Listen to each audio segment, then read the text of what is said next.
You're in the 06010. Focus. Fantasy Focus. Hello and welcome to Fantasy Focus Football, presented by Wingstop, alongside Mike Clay and Field Yates and Liz Loza.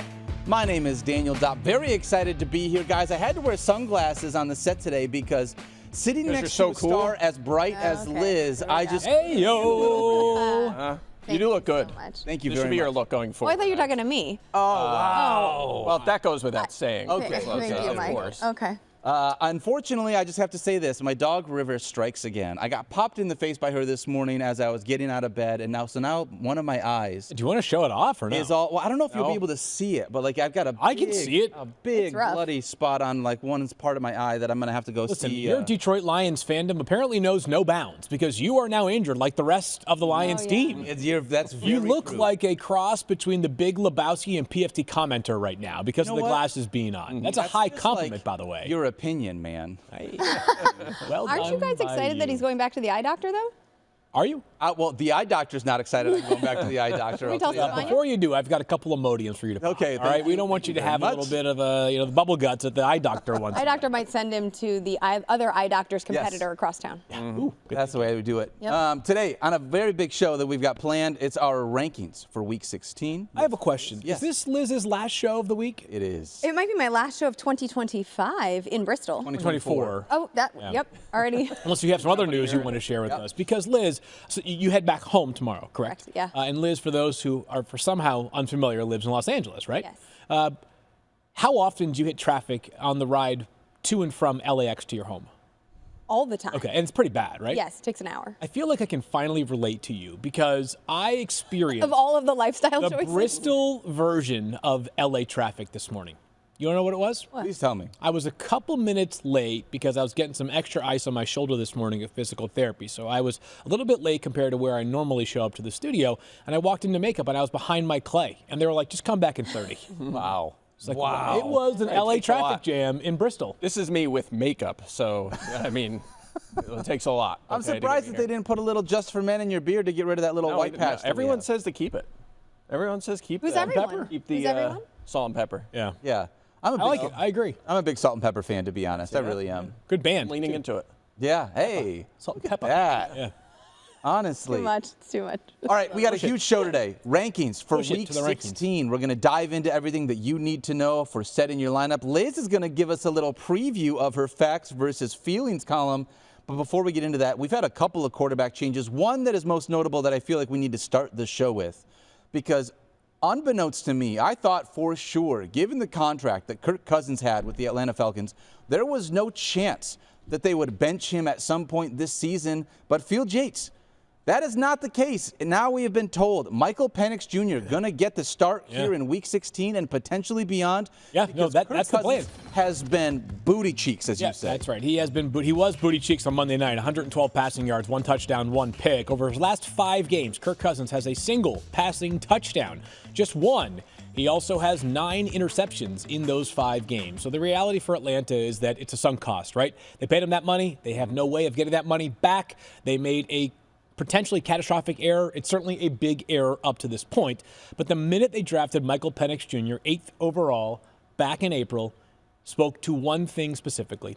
The second things went so bad for Kirk Cousins, they were all of a sudden going to have to turn to Michael Penix Jr., who, by the way, 24 years old, played 6 seasons of college football. This is a seasoned quarterback as far as rookies go. So we'll see what things look like this offseason. Safe to say Kirk Cousins will be a name discussed amongst trade rumors or potentially just cut. But yes, Michael Penix Jr. takes over for a team that's just a game out of making the playoffs right now with a pretty easy schedule going forward. Yeah, Can no I doubt. ask you what that means, Mike Clay, for the projection guy, the guy that does Yeah. all this stuff with the numbers, when you're going through on your computer, like how does this change Drake London and Darnell Mooney and I guess Bijan to an extent?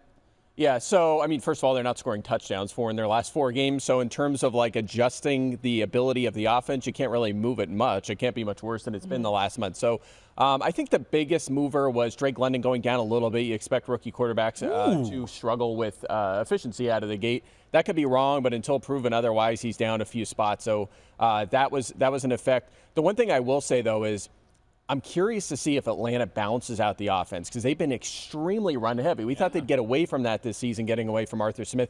That has not been the case, and especially over the last month, extremely run heavy. I'm hoping they balance it out. That'll bail some of these guys out. The one thing I will say as far as it goes for the skill guys is, much like Kirk Cousins, Michael Penix does not run the ball. I was looking at this. I remember writing about it in the offseason. His scramble rate in college was 1.8%, which is absurdly low.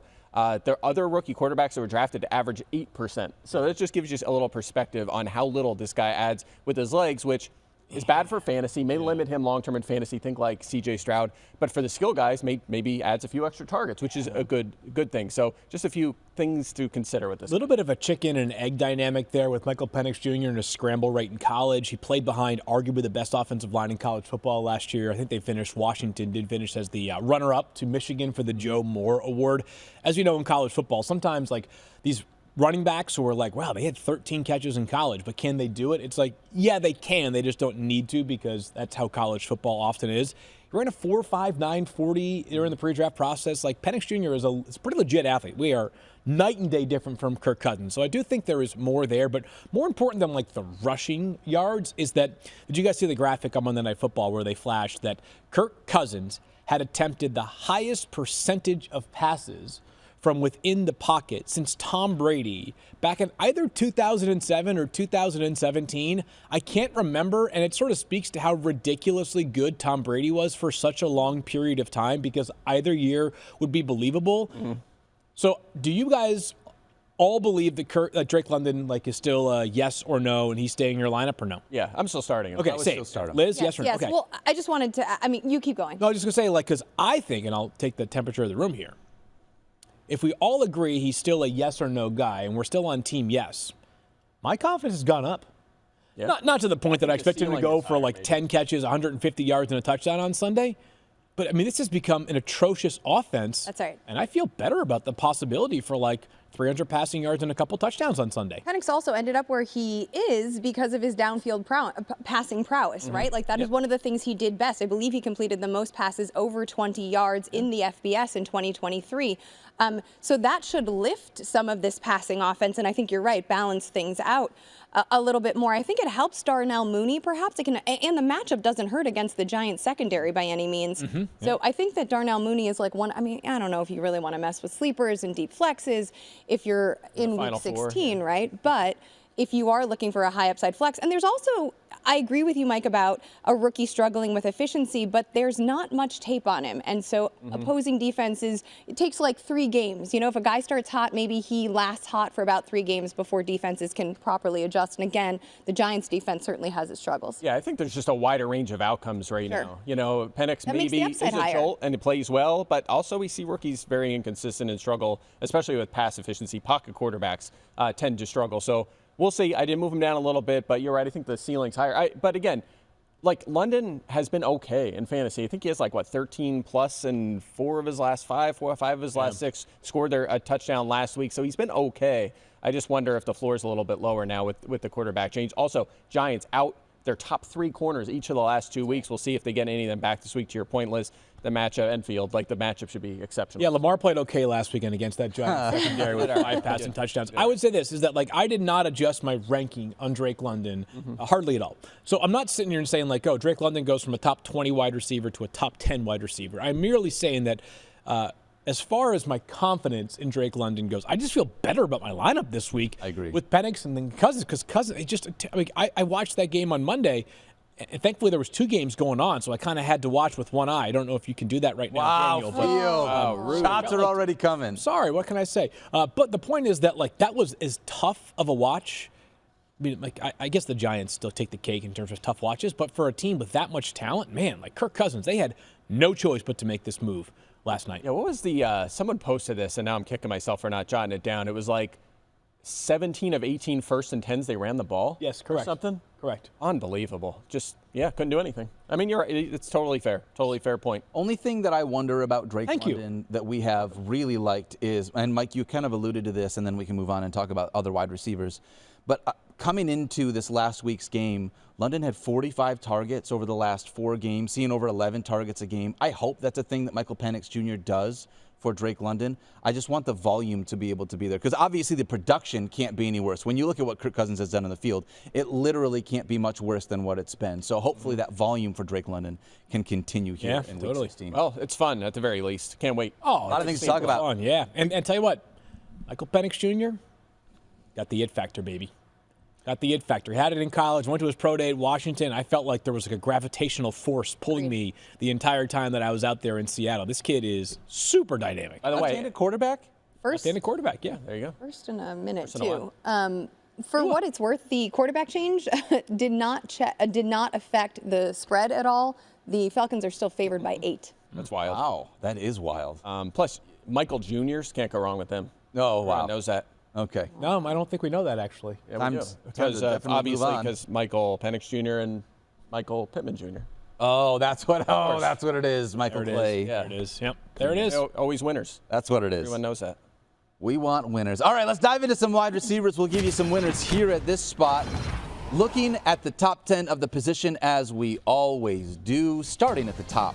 Wide receiver 1, of course, it's Jamar Chase, Puka Nacua, Justin Jefferson, Amon-Ra St. Brown, and Devontae Adams. 6 through 10, Malik Neighbors, Nico Collins, CeeDee Lamb, Mike Evans, and A.J. Brown. Field, I want to start with you. Yeah, please do. Honestly, the majority of these guys kind of feel pretty chalky to me with the way that the NFL has been working out right now. Is there a chance, though, and you kind of alluded to this yesterday, we'll talk about it more when we get into the running back conversation, but is there a chance that Amon-Ra maybe has even more volume to unlock given the fact that there is a running back that is now hurt in David Montgomery? Yeah, potentially. You might see their overall rushing attempts decrease just a little bit because they have 1 back versus 2 to lean upon. They also don't have their hammerhead goal line runner in David Montgomery. Not that Gibbs can't or doesn't get goal line work, but if they get, let's call it 6 goal-to-go opportunities in the course of a game, for the purposes of keeping this guy fresh, who might see the ball 30 times, they might be slightly more inclined to throw the football.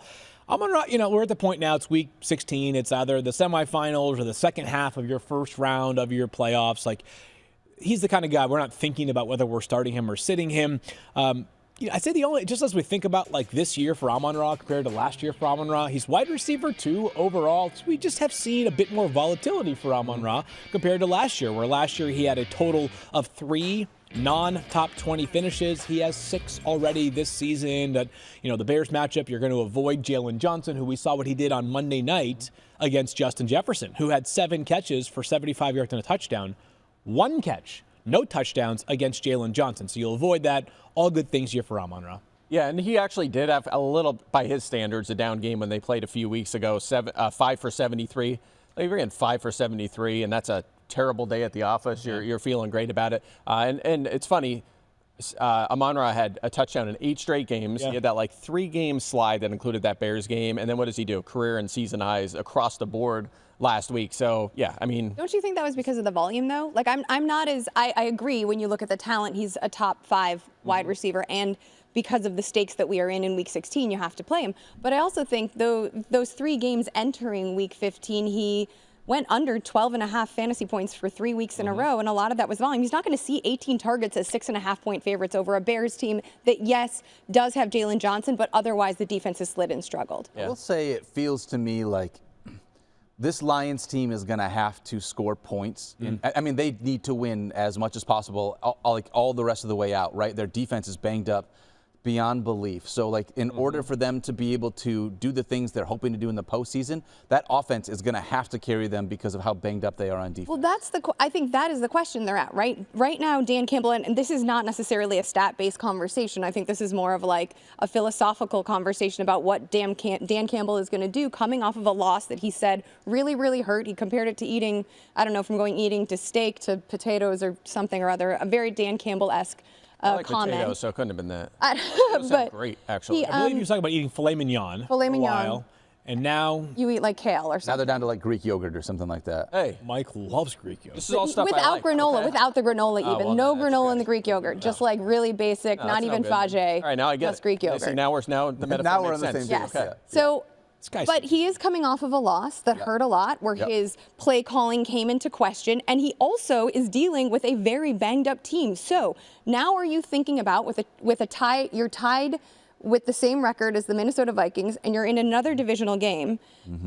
Are you going to feed Amon-Ra and risk something, or are you going to try to just is Craig Reynolds going to see a little bit more than we're anticipating because you're just going to try to keep things as safe as possible?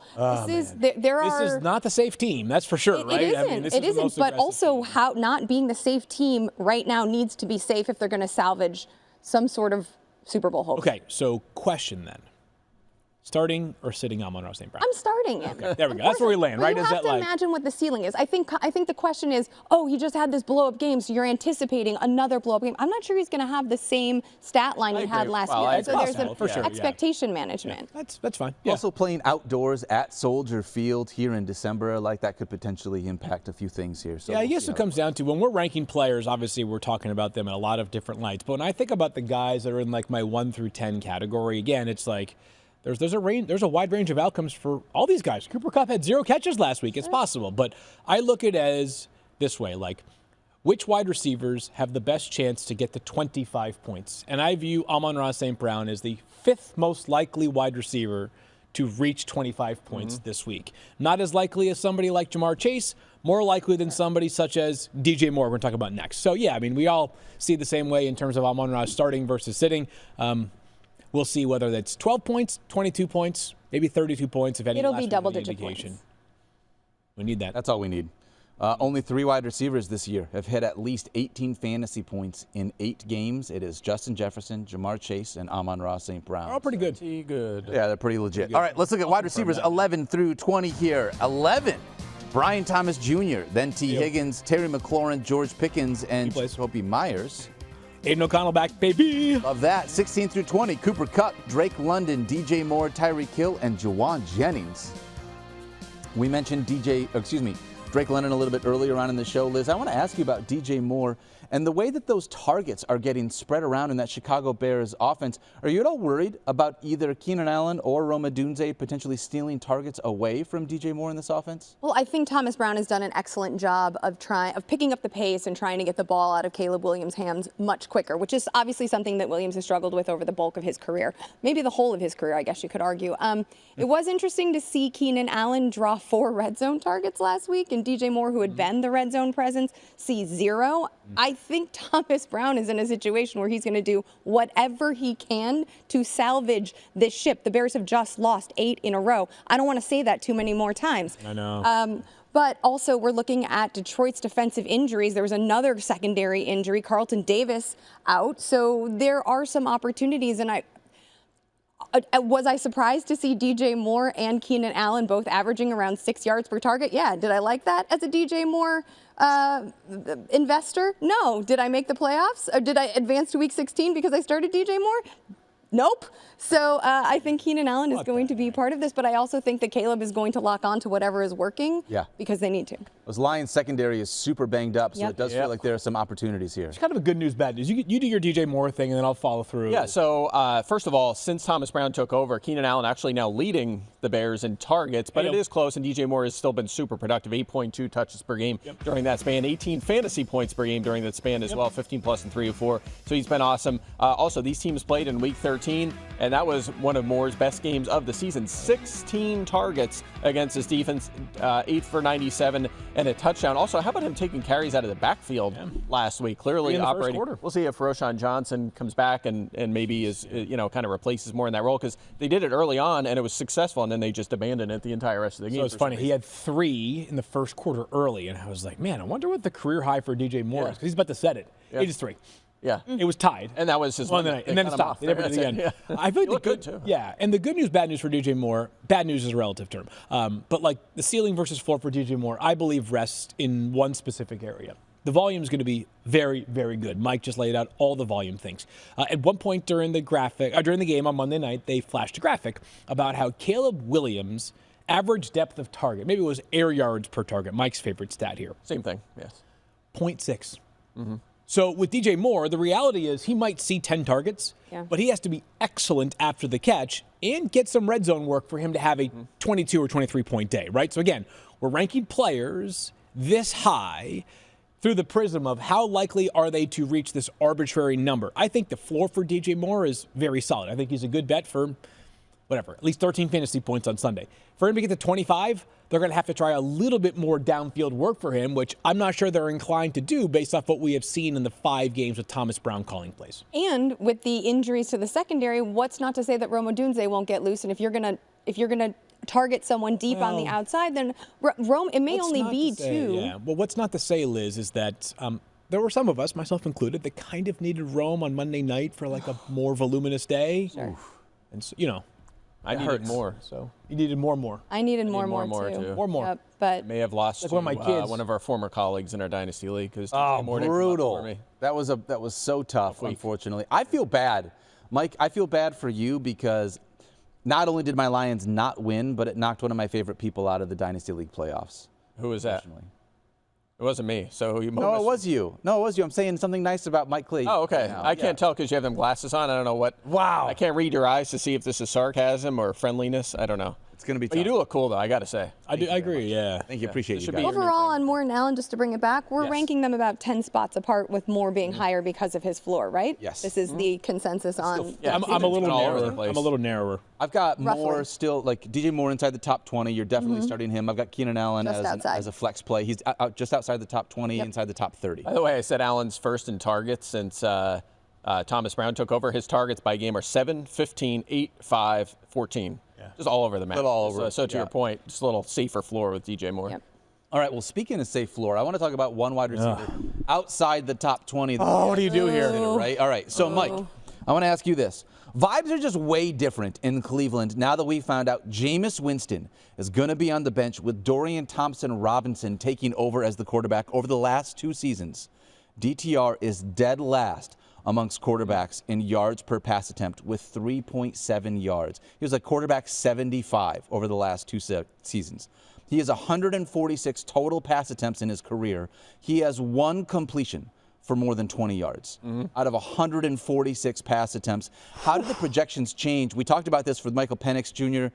to Drake London. How is it now with DTR for Jerry Jeudy? Yeah, in this offense? it knocks him down a bit, but I think that again, we have this conversation all the time now, but like it's like a yes or no with Jerry Jeudy. And the fact is that he, since Amari Cooper left, is second in fantasy points per game to Jamar Chase. I mean, so even if you want to knock him 30 spots in your rankings, like from there, I mean, that's not exactly where we ranked it, but if you give him a big dip in efficiency and volume, it's still going to be hard to bench a guy that's been this good. Also in a good matchup against the Bengals, who have had big problems on the perimeter. A little better lately, but perimeter has been a big problem.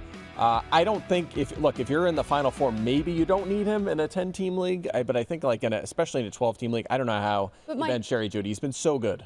So he's been good, but he's been good in a different offense that was built around a different signal caller's skill set. Correct. I mean, DTR, 51% of his passes have been completed. He registered 20 rushing attempts for 125 rushing yards. That means probably a run-friendly approach.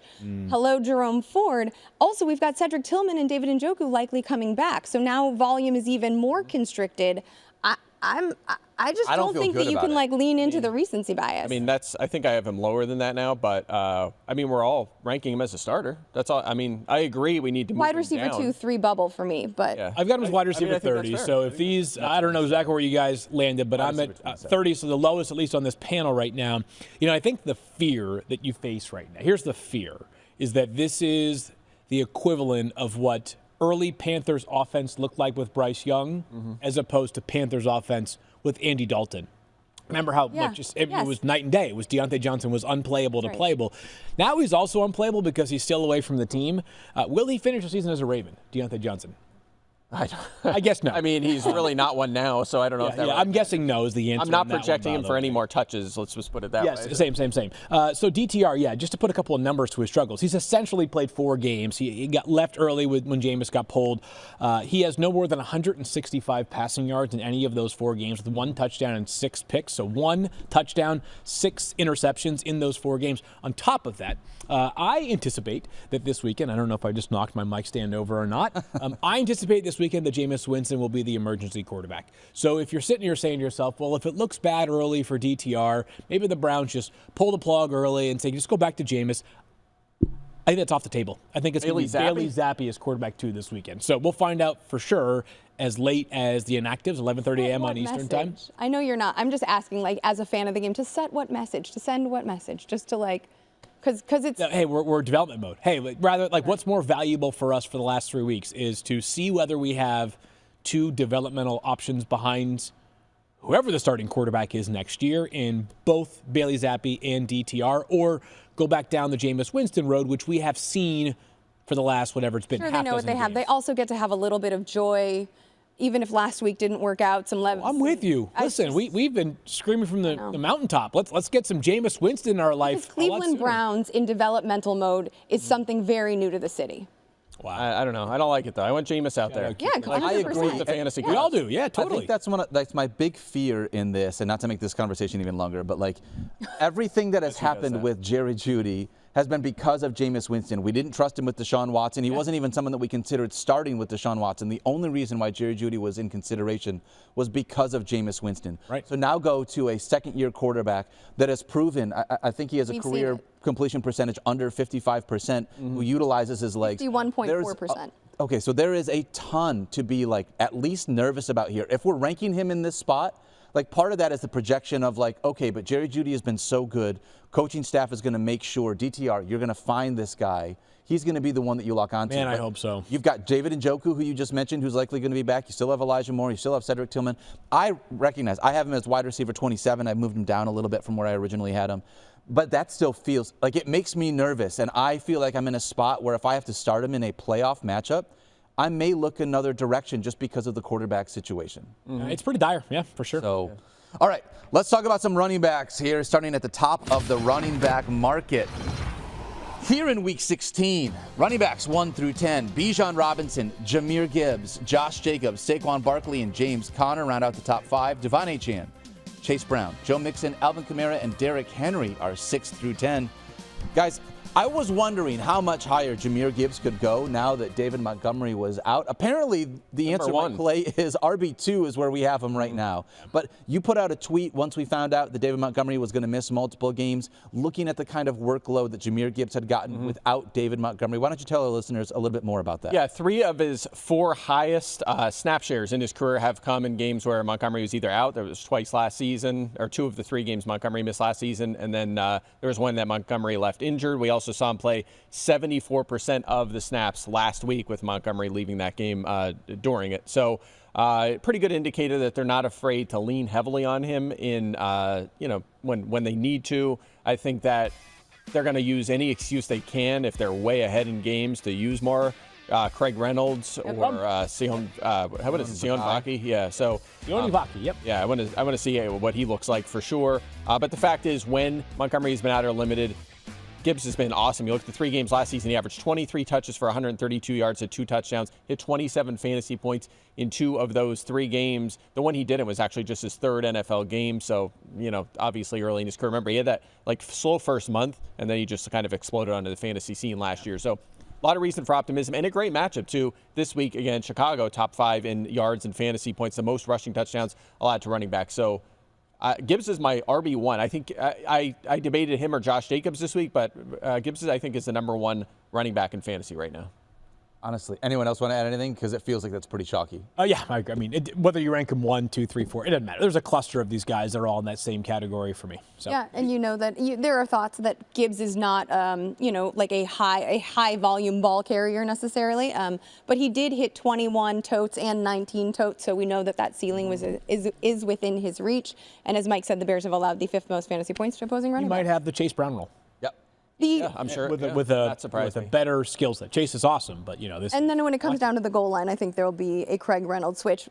Right now, Gibbs has, I believe, 6 goal line carries to Monty's 13, so that might be the area in which things go. Craig Reynolds from Kutztown, of course. I asked you that Bears. earlier, and you ignored me. Yeah. Oh, did you? What? When? I said from, and you just ignored me. Oh, I thought. Yeah. Well, I don't. There's like an invisible wall like here. A wall. That's it. I wish I had sunglasses, so I don't. Yeah, he's becoming that guy. It's like the last month of the season every year, just like pops up. Reynolds? Yeah, I'm right, baby. I'm curious. I just feel like Vaki, they probably want to get him some run. They really liked him. Remember, he was what was it? He was a defensive player. College safety, he was a safety. Yeah, and everyone assumed he'd be a safety in the NFL when he was drafted, even, and they were like, no, he's a really good running back. So kind of fascinating to see him get some run too. Jahmyr Gibbs, for what it's worth, RB1 in fantasy points per touch, top of the entire heap at the running back position. That's probably going to drop down a little bit, knowing that he's going to touch the ball a little bit more, but he is unbelievably explosive. So He is, yeah. Love Jahmyr Gibbs. All right, let's look at running backs 11 through 20 here. Starting at 11, we got James Cook, Kyron Williams, Chuba Hubbard, Kenneth Walker III, and Jonathan Taylor. Aaron Jones, Isaac Guerrero, Bucky Irving, Breece Hall, and Tony Pollard, 16 through 20. Couple of question marks, honestly, in this. Pretty good about all these guys, though. Yeah. I want to ask you about Jonathan Taylor. Yeah. I feel like this is one of those situations. I mean, he has not scored in a couple of weeks. Obviously, he's got a head of He tried. With an asterisk, yeah. Tried. He scored They tried to get him a touchdown. They did all they could. 3 fumbles over the last 3 games. Really, two and a half fumbles because he just let go of the football before the goal line. I just want all the running backs to go back to the thing and not to like go back to my Detroit Lions like fandom. But like, here's what I want. If you're a running back, run into the end zone, just hand the football to the referee, and then do your celebration afterwards. At that point, there's no question about whether or not you cross the goal line. It still blows my mind that professional athletes drop the football before they go into the end zone. Anyways, that's neither here I have a nor question. there. Do you think that's because you find it egotistical, careless? I love when Daniel gets fired up about these things. No, here's the thing. I get Yeah, here we frustrated go, with the here we go. NFL You're when we welcome. don't have, like, when you penalize people for celebrations. Let these guys, this is an entertainment sport. We're watching you on TV. So, like, let them celebrate. Do all this stuff. Just, like, do your job and then do the stuff, celebration yeah. afterwards. That's the only Work hard, play hard. Jonathan Taylor, Field Yates, how are you feeling about him heading into this, knowing that Anthony Richardson has kind of stolen some of his shine in the back? Yeah, solid, but with one obvious reservation, right? He is RB15 on my board this week. He kind of needs what happened last week, right? Which was 20-plus carries, 100-plus rushing yards. Exactly what we said last week. Yeah. We needed, right? You need 20, you need a rushing touchdown, and the problem is that over the past 5 games, trivia, what is the highest yardage total from Jonathan Taylor as a receiver over the last 5 games? I'll say, I don't know. He doesn't have many yards, so 12. 24. I was going to say 12. Wrong. Mike's projection this week is for 1 catch and 9 yards. That's too generous. The answer is 8. So for the last 5 games, no more than if you play PPR scoring, 1.8 points coming from the receiving side of Jonathan Taylor's game. So we know he needs to cash in. He's going to get really good volume, but this offense is a totally different offense with and without Anthony Richardson. So RB15, hard to go a whole lot higher just because of the way he gets his job done. Ironically, over the last 6 games where he hasn't scored a touchdown on the ground, he does have a receiving touchdown, which is not something that you're used to with Jonathan Taylor. No. 6% target share with Anthony Richardson this season is just not going to cut it. But it's funny. I was thinking about this when he dropped that touchdown because his week went exactly like we said all week. What did we say? He's not going to get any receiving. He has to get 20 carries and a touchdown to pay off. He finished RB27 for the week. Not great, obviously. That's around where we ranked him. We wanted him to be better. Had he scored a touchdown, had he not fumbled that ball and walked in the end zone, he would have been RB12. Yeah. Wow. And it would have been much better. 8.1 swing, yeah. Exactly right. So it's going to be the same thing moving forward. You're not going to get targets. You have to get the big carry volume, and you have to get the rushing touchdowns. And guess what? He hasn't scored a rushing touchdown since week 8, which is why we're not ranking him where he usually is in the top 10. He's got to be lower. I mean, at least Tennessee is like the 7th most run-on defense in the league, so there is opportunity there to acquire the volume that you're referencing. He has cleared 100 rushing yards, Jonathan Taylor, in 5 of 11, which is under 50%, Mike, if we're doing the math. Hold on, just give me like 10 minutes. You can count it out on your fingers Do you again? have a calculator? But I think that at least I believe also the Colts are 3.5-point favorites at home. That's it. I'll have to look. I'll look at ESPN Bet. while you're talking. It is lower than I anticipated, but I think the situation sets up that we should flirt with. I mean, what do you have him projected for carries? Over under 15.5, over under? Over. I'm pretty sure I'm over that. Probably. You were on pushing- 18? Yeah, I would say so. That's what I thought. Okay. The Titans are an odd defense because they have Jeffrey Simmons usually out there. He's missed some time this year, but pretty good in that area. But they've led the most touchdowns to running backs this season. So that's why I'd say we're higher on Taylor this week than we were last week. Last week we were in like the mid-20s in a tougher matchup. This week I'm at 17. I think you said you're 15. So, mid-range RB2. I think you're still starting Jonathan Taylor, but the ceiling is just not what it was in years past. Yep, agreed. They are 3.5-point favorites, Elizabeth Loza. Feels low to me. I was right. It For does. the ESPN bet, of course. Let's check out Isaac Guerrero, Liz. I want to ask you this. He's had good volume. Last 2 weeks, 17 carries. He had 17 touches, not carries. 128 yards and 2 touchdowns against your Bears in Week 14. And then last week, 20 touches for 75 yards, including 4 receptions against the Rams in Week 15. How are you approaching Isaac Guerrero in this 49ers offense here in Week 16? Well, I have him as a high-end RB2. I mean, we like the offense. We like that there are missing pieces, and I mean, I don't. Dolphins pretty straightforward, right? Yeah. He's playing probably close to 75% of the snaps. Exactly. Probably Yeah, have a minimum of 15 or more carries. Probably seeing somewhere between 2 to 5 targets. Decent bet to find the end zone as well. Yeah, I'm playing well. 5.2 yards per carry, caught all but one of his targets this season. Mid-range matchup. Miami's allowed the 7th most touchdowns to running back. So I'm with you. Yeah, we were, there's always that risk when he stepped into that role. Like, is it going to be a timeshare? Will he just dominate the work? And he He's was dominating the work. hurt. I mean, Yep. he's clearly the guy you want here. Yep, agreed. Feels good to be able to start him, which is nice for everyone. All right, Concur. let's talk about some tight ends then, my friends. All right. Starting at the top of the tight end position, when you look at tight end 1, we got Trey McBride, then Brock Bowers, changing to the guard. After a couple of duds in a row for Brock Bowers, he is slidden all the way down to tight end 2. Wow. George Kittle, tight end 3. Jonnu Smith and Travis Kelce round out the top 5. David Njoku, Sam Laporta, TJ Hockenson, Hunter Henry, and Dalton Kincaid round out the top 10. So Trey McBride, We got to talk about this. he's been so good this season that he hasn't caught a touchdown, and he's still number 1 in our rankings. How crazy is that? We need to talk about this. This has to come to an end. It just has to. This guy is will. incredible. If the season ended today, and thankfully it does not, we got 3 more weeks left of football to play. Trey McBride would set the record for the most catches in a single season in NFL history. Not gonna happen. Without a receiving touchdown. Surpassing Deontay Johnson from just a few years ago. Just gonna say that. Guys, we can't do this. We can't do it. I'm not going to use the word that I used all the time with Deontay Johnson, hoping, praying, willing for one touchdown, just one. Even Kirk Cousins could throw 1 touchdown. Please get Trey McBride. Like, I don't care if they have the ball at their own 5-yard line. Throw a deep shot to Trey McBride, whatever it takes to get this man 1 receiving. I'd be looking at an anytime touchdown for Trey McBride the next few weeks. Kyler Murray's addressed this, so they're aware. And they tried this past week. They did the little pitch at the goal line. they did. They're trying to get him in the end zone. It's going to happen in their schedule. We've been talking about this for how long? I know we're going to get into Kyler a little later, but their schedule is very nice going forward. I know it hasn't meant much for Kyler so far, but McBride, he's going to score. Also frustrating that he is 3rd in the position at red zone targets and still hasn't converted. Wild. That's just one of them weird things that happens every year. Just a wild That's why touchdowns are fluky, right, Mike? That's all right. You don't chase Regression to the those. mean. He'll be a headliner. Except for in the Nick offseason. Westbrook Akine, I would agree. No. Well, he has. He's been terrible the last 2 weeks. Wow. Kick the brutal, man when he's Mike Lay. down. Jeez, Mike. I got to be honest, and this Holiday is, season for everybody but Mike. you're talking about this for Trey McBride. I just want to say, and I don't want to be mean about it, but like, Kyler Murray has been so disappointing for me in so many different ways. We're talking about him in just a little bit during the quarterback conversation. You can air your grievances All right, then. all right, we'll see. Best of us is Save just it. 5 days away. Daniel's just hiding behind them glasses crying. It's so frustrating. it really right now. is. All right, let's So talk about a upset couple of with all tight these- ends, though, that are Let's not do it. certified because he has been awesome. TJ Hockenson and Hunter Henry. If you had to choose between these two guys, Mike, when you're looking at these Yes. projections, obviously, it feels like both of them right now are inside the top 10, but, TJ Hockenson has not come back and been the TJ Hockenson that he was from years past. No, under 11 fantasy points in 5 of 7, but he does have a 20% target share now over his last 4 games. Yeah. It's getting back closer to where he's been in years past, so we feel better about him. I'm still going to start him, more of a back-end tight end one than a strong one, but that's fine enough to start. Hunter Henry did have a dud last week, but his usage with Drake Maye has been unreal. 17% target share, at least 16% in all 9 Drake Maye starts. 22% target share this season would easily be a career high. 12-plus fantasy points in 5 of the 9 games.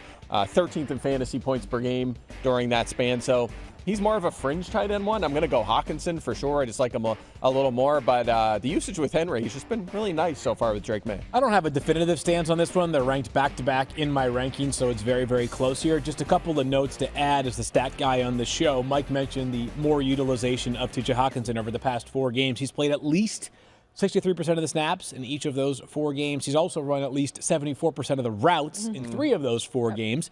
But like Trey McBride, not nearly the same category, but like Trey McBride, Hockenson has not scored a receiving touchdown this season. Yep. So hopefully he is due as well. As for Hunter Henry, Mike mentioned the quiet game last week. He had 26 targets in the 3 games preceding that. Patriots are at last check on ESPN bet 14-point dogs. Wow. 14-point dogs, one of the biggest spreads of the NFL season. Did you guys see those jerseys that the Bills are debuting on Sunday? Mm-hmm. They are terrific. I did. They actually look a lot like the Patriots throwback jerseys, which are also terrific. This could be gnarly. This one could be 35-0 at halftime. You know, this is one of those Teams going the complete. I think New England hangs in. What Patriots?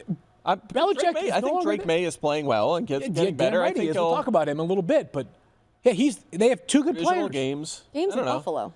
I know. I Ooh, don't know. At Orchard Park. I feel like you're not supposed to take, like, if the spread is 14, you're not supposed to be like, all right, well, let me take the Bills at like minus 14. This is one of those games where it could be like they could outscore them by 30 points in this game, and I get more that vibe than the Patriots. That's because you watched the Lions game last. Dude, they just lit up that defense. I mean, they scored 46 points with ease. Josh Allen is a cheat code unlike any other cheat code, and we've already talked about that. I'm on that side too. I think this is halftime. You know, there's a chance that Mitch Trubisky is playing by like. I'm always wary of like big spreads in divisional games. It's like I just feel like New England's going to play tough and just like keep them in. You know, just hang in there throughout this one. All right, four bet this one. Ready? I was just going to say. I'll So find it's just you're just taking points. I say the Bills beat the Patriots by at least 21 points this weekend. Okay, I say the Patriots hang within 21 points this week. Put it on the board. Wow. That's. I mean, you're 7 points off the spread. Correct, with that. yes. Okay. Well, all right. Interesting. Which side would you be on? I would be on field side. I'm on Mike's side. You're on Mike's Yeah, I side? am. 2-1-2. Daniel, nice side of like history it. for us to be That's on. right, exactly. You look great in those glasses. Love to be on it. Thank you, Field Yates. And that shirt, you're dashing in that. Thank you. Oh, God. My goodness. All right. My plain blue shirt. Yeah, wow, Mike. about my Great job. Like I like your beard. Yes. Thank you.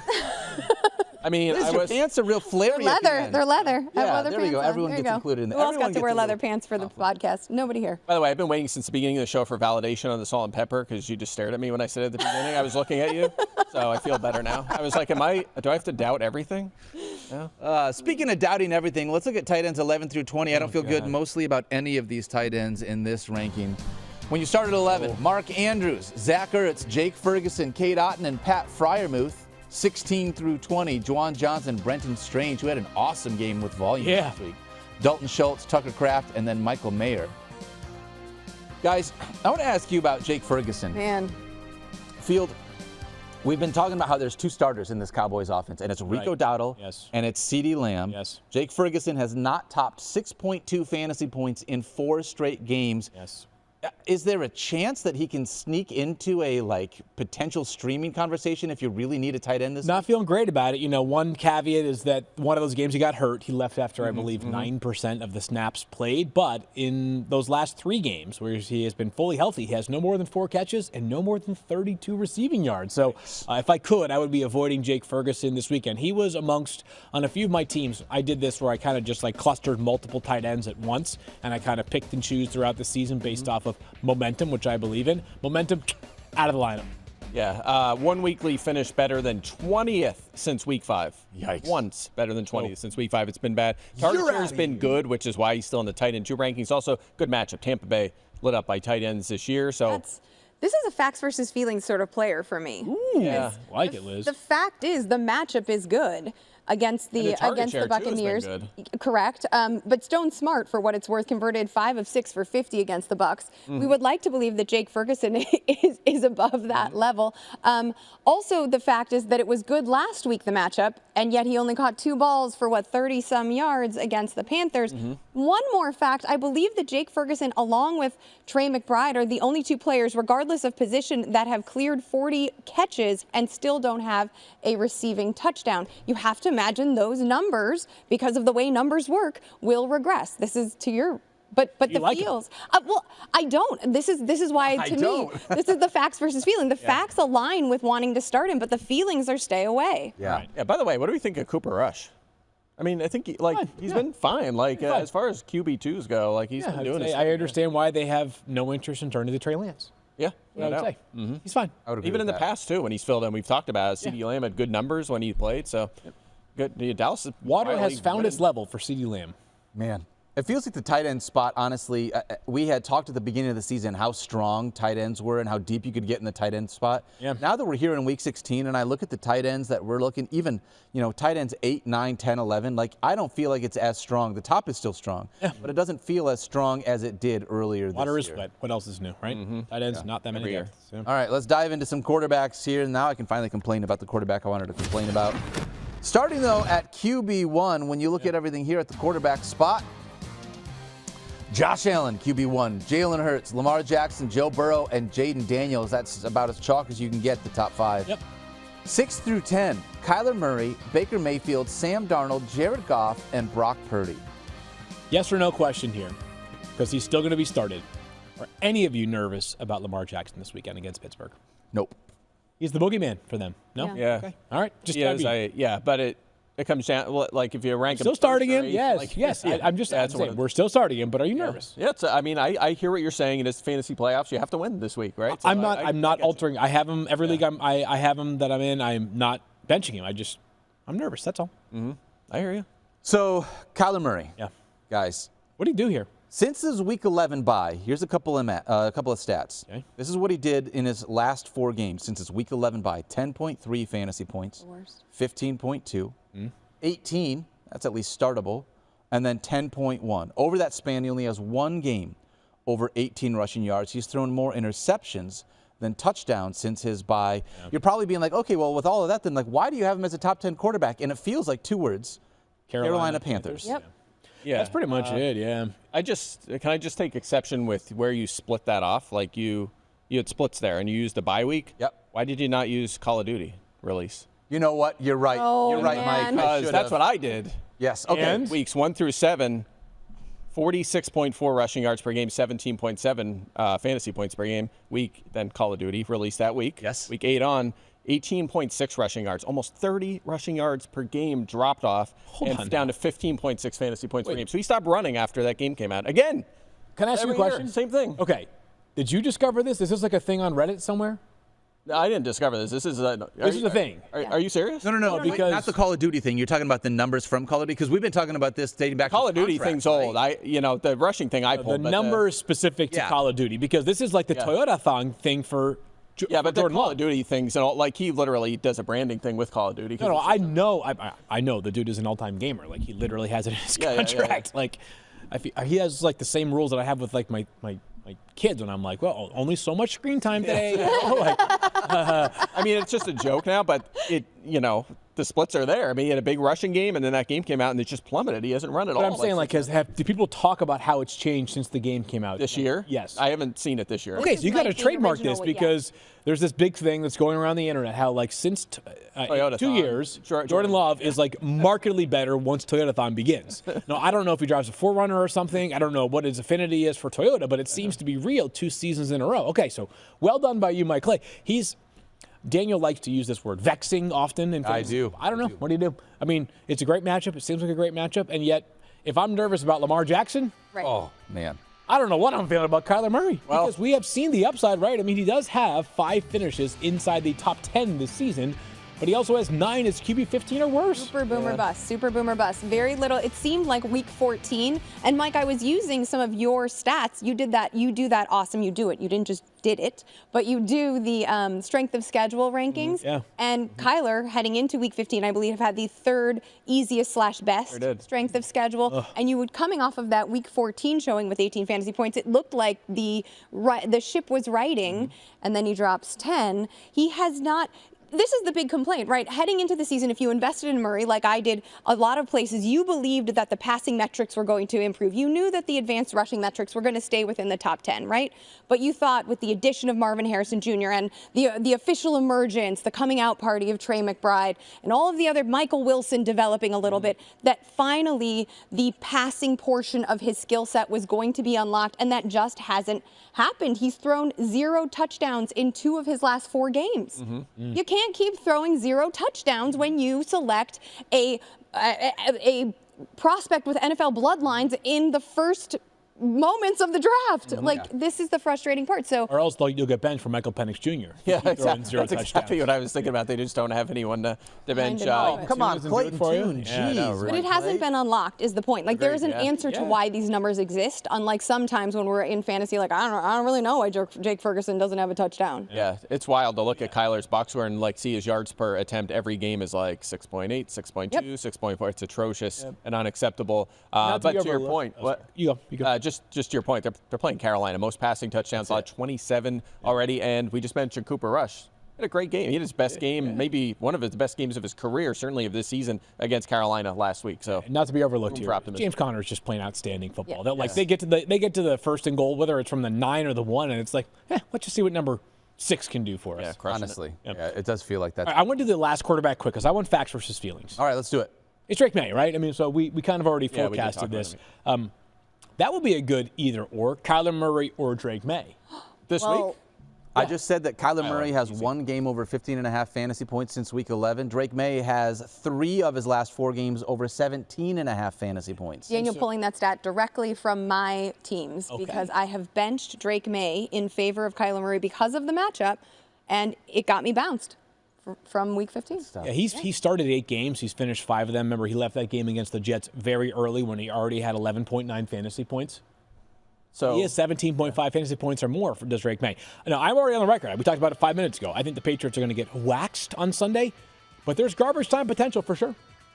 I just don't know how you think he's going to have outscore Kyler Murray and be like essentially a top 10 scorer at quarterback, and then they're going to get blown out that bad. Oh, definitely possible. I mean, they got waxed last week, and He it was beat good. by 20-some points, and he's going to put up 20 Potentially, points. yeah. I mean, 20 they, fantasy. All right. potentially, yeah. Did you see what happened last week? You see that Jared Goff, who did that was not a utilize his 21 legs, point scored game, though. 41 points against these Buffalo Bills, Mike Clay? Yeah, I did, and that was It was what, a a 20-point 6-point game until a minute left, and then they scored a touchdown. So I apologize for that. You're right. What? It wasn't last week? What that guy was? The gap wasn't that big, was it? 30-17 final with a late touchdown from the Patriots. Oh no, I'm talking about the Bill. I think you were talking about no, Goff, no. like Got it. Goff putting all that up against Yeah, Buffalo. yeah. Yeah, fair enough.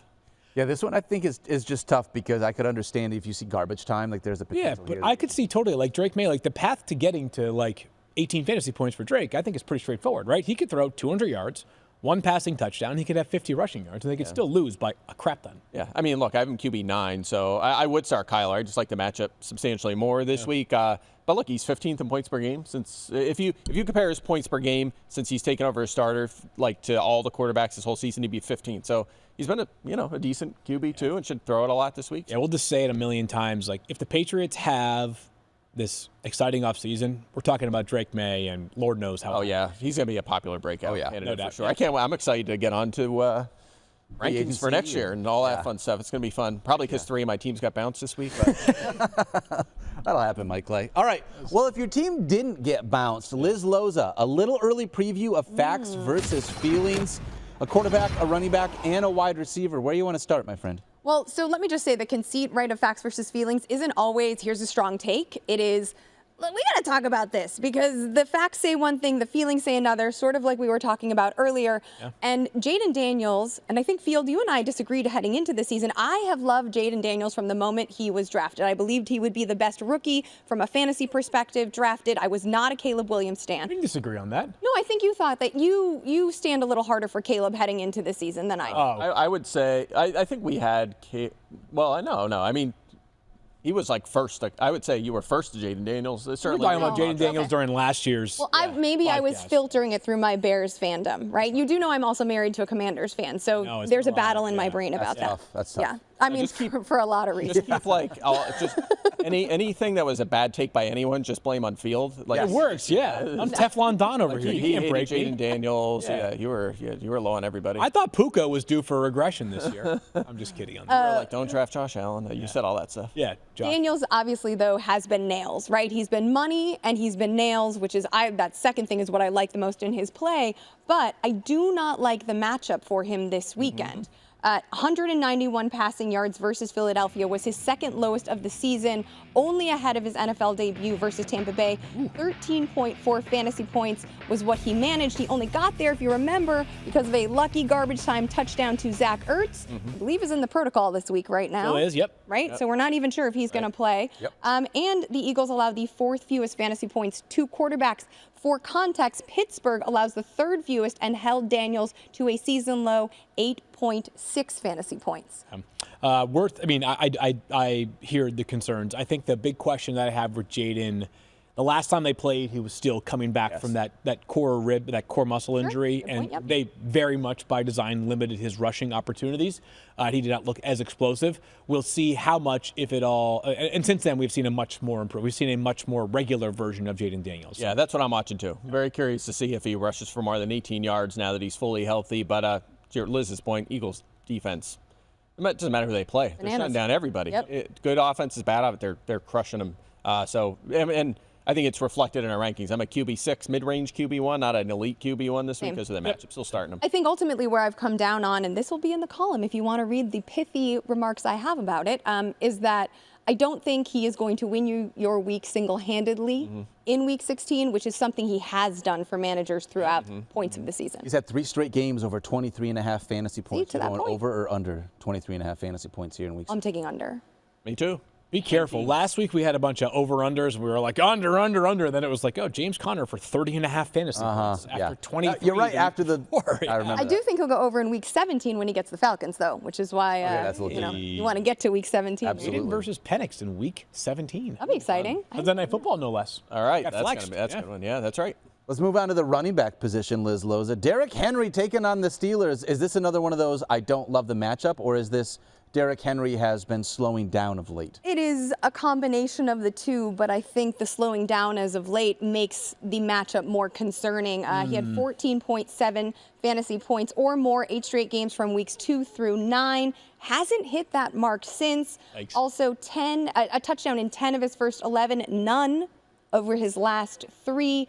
100 plus rushing yards in 5 of his first 9, only cleared that watermark once over his last 5. Now he is facing Pittsburgh. Ironically, his last rushing touchdown was against the Steelers, which is a bit of an anomaly because the Steelers, he managed the second fewest yards in that game, only week 1 against by the that Chiefs. touchdown. Right, he was saved by that touchdown, exactly. It kind of feels like, I don't want to fault Derrick Henry because the Ravens' passing offense was just so good last week. I mean, Lamar Jackson threw 5 touchdowns. It didn't feel like they needed Derrick Henry to do Derrick Henry things because the passing game was just working. I have a question about that, though, because when this is, and maybe I'm overthinking and maybe I'm getting in my feels too much, but when your team is winning by 20 points plus against a horrible Giant squad that Field rightly calls the hardest watch in the NFL, why are you limiting Derrick Henry? Why are you not salting away that lead? What is there something else going on? And again, maybe that's, as a Henry investor, I'm reading too much into it, but I think we all read too much into things in Week 16 in particular. If I was Mike Clay, I would talk about how I want to make sure that his old decrepit body was there for the real playoffs, not the fantasy playoffs, because he is an older running back. Old decrepit. Well, yeah, that was a little fantasy. That was a waiver man throwback there from the fantasy. That sounds like show. something I would say to Derrick Henry. I used to say that to Matthew Berry all the time, so that's a thing. But yeah, definitely that was a, I don't know. Are you still starting Derrick Henry? Yeah, I'm Starting still Derrick Henry, lowering expectations. Exactly. Okay. Yeah, it's just tough. 0 targets 3 of his last 4 games. And it's kind of interesting all year. We're like, yeah, he scored again, but it's fine. As long as he's getting 20 carries and scores, he'll be fine because he's not getting any receiving. And every week he scored in every single game. And then the last 3 games he hasn't scored, and now it just looks bad because he's also has no receiving, no touchdowns. Crushes you, but overall volume's still there. Touchdowns will come. Yeah, still start him. I was just thinking about, like, because I say this all the time. And I was just thinking about, like, from the consumer, like the person who's playing it standpoint of, like, yeah, like I'm just starting this guy with, like, lower expectations. And so I'm like, what does that actually look like come Sunday? Like, yeah, I've got Lamar Jackson. It's only the playoffs, win or go home. So if I lose on Sunday, like, yeah, at least my expectations were lower, so I kind of prepared myself for that. Is that what that means? No, I think it means well, when I say it, I mean, I write this in the column, yes, lower your expectations, but that means when you're looking at the rest of your roster balance, you're going to have to reach for higher upside options elsewhere. You're not reaching for the floor option. Fair. Okay, Maybe you're that helps streaming me. a defense, you're not keeping the defense you've had, and you're really playing the matchups in your defense. You're streaming a kicker. You're just trying to make up for potential gaps in the production you might have otherwise expected. When you're talking about those higher upside options, do you mean someone like Jalen Coker, or is there someone else that you have in mind? I do think Jalen Coker is fascinating from like a rookie standpoint. Holy cross! Like I look to Field because incredible. Like, probably didn't get drafted not because he didn't have incredible ball skills or route running ability, but he just came from a small school and doesn't really have top end speed. Both there. Panthers, thank you. The Panthers pass catchers have been all over the place. Xavier Legette is officially out now. We knew he was going to have that wrist surgery. So I think as it pertains to Coker, I want to talk about him in relation to Thielen, because Coker projected, and correct me if I'm wrong, like to be probably better as a big slot, but could also play outside. He has played more outside, and they're letting Thielen kind of own that old man slot situation. In fact, Thielen has 28 slot snaps. He had 28 slot snaps last week, even with Coker back, which is why I believe Thielen, in a floor versus ceiling conversation, Coker had that 83-yard touchdown that made his stat line pop. But I still would prefer Thielen, again, given the matchup. Arizona much more generous to the slot than they are the perimeter, and that is the piece of this that I would like to hone in on. Love that. I want Adam Thielen to come back, because after 2 weeks scoring over 19 fantasy points, last week felt like a little bit of a dud. I think it was 5 catches for 51 yards, so it didn't feel quite as good as what you had gotten from old man Thielen. By the way, how about this? I tweeted this the other day. The Panthers offense has 2 or more touchdowns in 7 consecutive games. That is the 7th longest streak in the NFL right now, active streak. The teams ahead of them are decent. The Ravens, Eagles, Bengals, Lions, Bucks, Bills. And then the Panthers are next. 2+ in 7 straight games, so just much better lately. Not for nothing, Pop Douglas, only 3 catches against Arizona last week, but he did score. I wouldn't mind an anytime touchdown prop on Thielen this week. I think he finds the end zone. Yeah, I think he'll rebound. Arizona's been a lot better against receivers the last couple of weeks. Part of that's they don't face a ton of volume, but and the I receivers I they think face too, Thielen will right? bounce back. What? Yeah, the receivers they face too. Yeah. I think he bounces back. I'm with you, Liz. Guys, I just don't want to end the show, because I know as soon as it's over, Liz Loza is going to get on a plane and fly back to Los Angeles, and then we're not going to see her again for another month. So is there anything else you want to add before we get out of here? We can just stretch this out. I had an exceptional time. I'm disappointed that I am not here tomorrow night to go to dinner with all of you, but I expect a picture, not from you, because you won't text me, because Daniel is the worst texter backer. Both of you are excellent at efficient at texting. I would say it's a very close tie. Both of you are wonderful That's texters. true. You're pretty fast. Yeah. Mike just is very rude on text. Yes. This morning he called me out again. I did. On text. I mean, Did you? I mean, I often do, but it's a recurring theme. I mean, it's just we do. It's just the life we live. I know that this is like a bit and you guys all love it. I want the audience to know that Mike is a very sweet texter. And you he's the send me best. nice things. If you do. like my work, you'll say like, oh, I really like this article, or like, excellent job I do that for everyone. beating me in this, projection or in this over-under. What? You do. For everyone. Mike never says that to us. Well, that's because you guys don't beat him. Oh. Eat him. My gosh. Oh, beat me. Oh, beat me. Yes. I think you said. I thought you said take feed him too. Feed him? Feed him? He thought you said feed, and then I got hungry. I went, Well, so to Wingstop. that point, will Lunchtime. you guys send me Lunchtime. a group picture from the dinner tomorrow Yes, night? of I would course. love Deal. that. Done. Wingstop. Making it happen. done. All right, that's going to do it for our Week 16 ranking show. Make sure you go follow Liz Loza at @LizLoza_FF everywhere on social media. We love you guys. Today's show is presented by Wingstop. Don't forget to love each other, be kind to yourself, and we will see you back here on Thursday.